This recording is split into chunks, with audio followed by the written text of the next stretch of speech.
आणि आता पाहणार आहोत टॉप 9 मोठ्या घडामोडी। ही अखेरची संधी, वादग्रस्त वक्तव्य आणि कृती खपवून घेणार नाही। मुख्यमंत्री फडणवीसांनी वादग्रस्त मंत्र्यांचा समाचार घेतला। कृषी मंत्री माणिकराव कोकाटेंचा राजीनामा नाही, सूत्रांची माहिती। कोकाटे ज्येष्ठ नेते, यावेळी समज द्या पण कारवाई नको, राष्ट्रवादीमधीलच काही मंत्र्यांचं मत।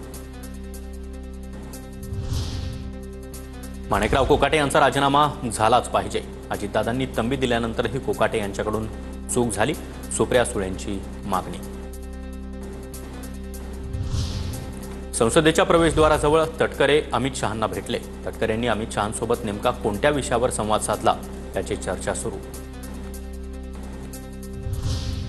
येत्या काळात तटकरे भाजपमधून खासदारकी लढवणार। तटकरे राष्ट्रवादीतला गट सोबत घेऊन जातील, रोहित पवार यांची प्रतिक्रिया। तर शिंदे आणि दादांचा पक्ष भविष्यात भाजपात विलीन होईल, संजय राऊतांची टीका। पतीसाठी रोहिणी खडसे वकिली कोट घालून कोर्टात हजर। प्रकरण न्यायप्रविष्ठ, योग्य वेळी बोलेन, रोहिणी खडसे यांची प्रतिक्रिया। युक्तिवाद संपला, लवकरच निर्णय।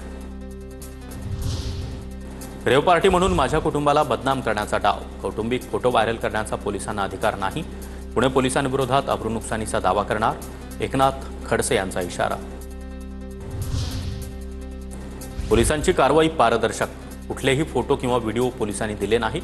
प्रांजल खेवलकर खडसेंचे जावई असल्याचं तपासात समजलं, आयुक्त अमितेश कुमार यांचं स्पष्टीकरण। माझ्यावर पोलिसांची पाळत, माझ्या पत्रकार परिषदेत देखील पोलीस आले होते। सिव्हिल ड्रेसमधील पोलिसांचा व्हिडिओ दाखवत खडसेंचा दावा।